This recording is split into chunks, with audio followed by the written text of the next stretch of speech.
মারি কুরি ছিলেন বিজ্ঞানের ইতিহাসে এক অনন্য প্রতিভা ও দৃঢ় মনোবলের প্রতীক। তিনি এমন একজন নারী যিনি শুধু নারীদের জন্য নয়, পুরো মানবজাতির জ্ঞান বিজ্ঞানের জগতে এক আলোড়ন তুলেছিলেন। রেডিও অ্যাক্টিভ পদার্থ আবিষ্কারের ক্ষেত্রে তার অবদান এতটাই বিশাল যে আজও চিকিৎসা, পারমাণবিক শক্তি, গবেষণা এবং যুদ্ধনীতি সব জায়গায় তার আবিষ্কার প্রভাব বিস্তার করে চলেছে। মারি কুরির আসল নাম ছিল মারিয়া স্ক্লোডভস্কা।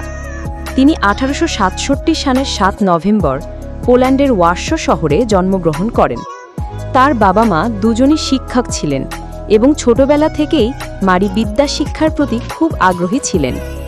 তবে সে সময়ে পোল্যান্ড ছিল রাশিয়ার নিয়ন্ত্রণে এবং নারীদের জন্য উচ্চশিক্ষা অনেকাংশেই সীমিত ছিল। তাই মারিকে নানা প্রতিবন্ধকতার মধ্যেও গোপনে পড়ালেখা চালিয়ে যেতে হয়। তরুণ বয়সে তিনি সিদ্ধান্ত নেন বিদেশে গিয়ে বিজ্ঞান শিক্ষা অর্জন করবেন। তিনি অর্থ সঞ্চয় করতে বহু বছর গভর্নেস হিসেবে কাজ করেন এবং শেষে প্যারিসের সোরবোন বিশ্ববিদ্যালয়ে পড়তে যান। সেখানে তিনি পদার্থবিদ্যা ও গণিত বিষয়ে পড়াশোনা করেন। একমাত্র নারী শিক্ষার্থী হিসেবে প্রতিকূল পরিবেশে তিনি অসাধারণ কৃতিত্ব অর্জন করেন। প্যারিসে পড়াশোনা করতে গিয়ে মারি পরিচিত হন পিয়েরে কুরি নামক এক প্রতিভাবান পদার্থবিদের সঙ্গে। দুজনের মধ্যে প্রেম জন্ম নেয় এবং 1895 সালে তারা বিবাহ বন্ধনে আবদ্ধ হন।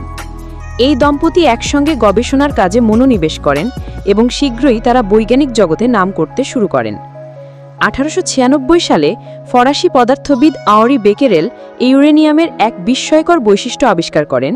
এটি নিজ থেকেই এক ধরনের অজানা শক্তি বিকিরণ করে। মারি কুরি এই ধারণার প্রতি আকৃষ্ট হন এবং তিনি গবেষণার জন্য এই অজানা বিকিরণ নিয়ে কাজ শুরু করেন। তিনি প্রথম এই বিকিরণকে রেডিও অ্যাক্টিভিটি নামে অভিহিত করেন। মারি কুরি লক্ষ্য করলেন যে শুধু ইউরেনিয়ামই নয়, থোরিয়াম নামক পদার্থ একই ধরনের বিকিরণ নির্গত করে। এরপর তিনি ও পিয়েরে কুরি বিশেষভাবে গবেষণা শুরু করেন পিচ ব্লেন্ড নামক এক ধরনের ইউরেনিয়াম আকরিক নিয়ে। তাদের বিস্ময়কর আবিষ্কার ছিল এই যে পিচ ব্লেন্ডে ইউরেনিয়ামের থেকেও বেশি রেডিও অ্যাক্টিভ পদার্থ রয়েছে। এই গবেষণার ফলস্বরূপ 1898 সালে তারা পোলোনিয়াম এবং পরে রেডিয়াম নামক দুটি নতুন মৌল আবিষ্কার করেন। এই দুটি পদার্থের রেডিও অ্যাক্টিভ বৈশিষ্ট্য ইউরেনিয়ামের চেয়েও অনেক বেশি ছিল। বিশেষ করে রেডিয়ামের রেডিও অ্যাক্টিভ শক্তি চিকিৎসা ও গবেষণায় এক নতুন দিগন্ত উন্মোচন করে। মারি ও পিয়েরে কুরির এই যুগান্তকারী আবিষ্কারের জন্য 1903 সালে পদার্থবিজ্ঞানের নোবেল পুরস্কার প্রদান করা হয়। মারি কুরি ছিলেন ইতিহাসের প্রথম নারী যিনি নোবেল পুরস্কার লাভ করেন। পরবর্তী সময়ে 1911 সালে তিনি রসায়ন বিজ্ঞানের দ্বিতীয় নোবেল পুরস্কার অর্জন করেন, শুধুমাত্র নিজের নামে, এইবার পোলোনিয়াম ও রেডিয়ামের বিশুদ্ধ রূপ আলাদা করার সফলতার জন্য। ফলে মারি কুরি হলেন ইতিহাসের একমাত্র ব্যক্তি যিনি দুটি ভিন্ন বিষয়ে অর্থাৎ পদার্থবিজ্ঞান ও রসায়নে নোবেল পুরস্কার লাভ করেন। মারির বৈজ্ঞানিক যাত্রা কখনোই সহজ ছিল না। গবেষণার সময় তারা এমন কোনো বিশেষ নিরাপত্তা ব্যবহার করতেন না, কারণ তখনও রেডিও অ্যাক্টিভিটির ক্ষতিকর দিকগুলো বিজ্ঞানীদের জানা ছিল না। দিনের পর দিন রেডিয়ামের সংস্পর্শে থাকার ফলে মারির শরীরে নানা রোগ বাসা বাঁধে। 1906 সালে পিয়েরে কুরি দুর্ঘটনাজনিতভাবে মারা যান। এই শোক সত্ত্বেও মারি গবেষণা থামাননি। তিনি প্যারিসে বিশ্ববিদ্যালয়ে অধ্যাপনার দায়িত্ব নেন এবং ফ্রান্সের প্রথম নারী অধ্যাপক হিসেবে ইতিহাস সৃষ্টি করেন। প্রথম বিশ্বযুদ্ধ চলাকালীন মারি রেডিয়াম ও এক্স রে প্রযুক্তিকে ব্যবহার করে যুদ্ধক্ষেত্রে আহত সৈনিকদের চিকিৎসা করার ব্যবস্থা করেন। তিনি শতাধিক মোবাইল এক্স রে ইউনিট চালু করেন, যা লিটল কুরি নামে পরিচিত ছিল। এতে অসংখ্য প্রাণ বাঁচে।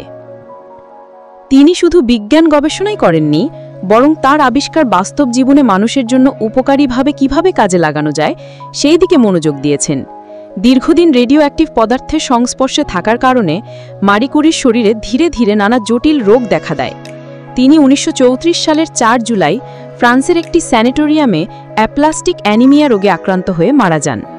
মৃত্যুর পরও 1995 সালে তার মরদেহ ফ্রান্সের প্যানথিয়নে স্থানান্তর করা হয়, যেখানে ফ্রান্সের সর্বোচ্চ সম্মানপ্রাপ্ত ব্যক্তিদের সমাধিস্থ করা হয়। তিনি প্রথম নারী যিনি নিজের কৃতিত্বের জন্য এই সম্মান লাভ করেন। মারি কুরির বৈজ্ঞানিক উত্তরাধিকার ছিল বিস্ময়কর। তার কন্যা আইরিন জোলি কুরি ও জামাতা ফ্রেডেরিক জোলি কুরি রেডিও অ্যাক্টিভ বিষয়ে গবেষণা চালিয়ে যান এবং তারাও নোবেল পুরস্কার লাভ করেন। এতে বোঝা যায় মারি শুধু একজন বৈজ্ঞানিক ছিলেন না, তিনি ছিলেন এক বৈজ্ঞানিক পরিবার ও উত্তরাধিকার গড়ে তোলার রূপকার। মারি কুরি এমন একজন বিজ্ঞানী ছিলেন যিনি নারী হয়েও সমাজের সীমাবদ্ধতা ভেঙে নিজের জ্ঞান, মেধা ও অদম্য মনোবল দিয়ে বৈজ্ঞানিক দুনিয়ায় অমর হয়ে আছেন। তার রেডিও অ্যাক্টিভিটির আবিষ্কার শুধু আধুনিক চিকিৎসা বিজ্ঞানেই নয়, পরমাণু শক্তি, শিল্প, প্রযুক্তি ও গবেষণার বহু ক্ষেত্রেই গুরুত্বপূর্ণ ভূমিকা রাখে। তার জীবন আমাদের শেখায় প্রতিকূলতা যত কঠিনই হোক, সাহস, অধ্যবসায় ও নিষ্ঠার মাধ্যমে একজন মানুষ ইতিহাস গড়তে পারে। মারি কুরি সত্যিই সেই ইতিহাসের এক উজ্জ্বল অধ্যায়।